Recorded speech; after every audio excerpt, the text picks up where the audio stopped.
Good evening.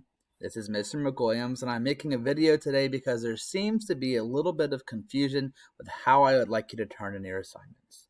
So many of you are going up here and you are emailing me and attaching a document.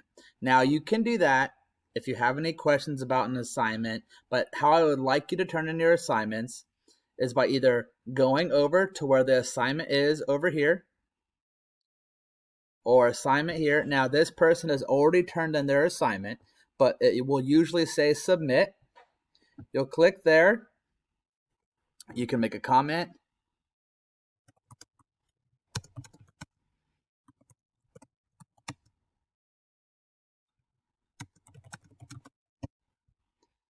There's my attendance for the day because this was an attendance assignment.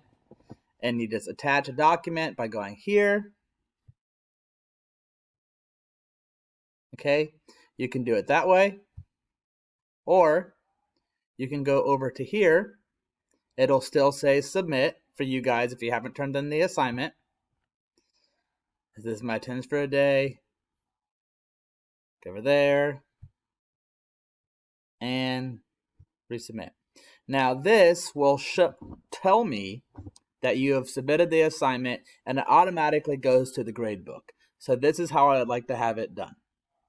If you have any questions, feel free to Edsby message me, reach out to me on Remind, or my Google Voice number at any time. Thanks and have a great day.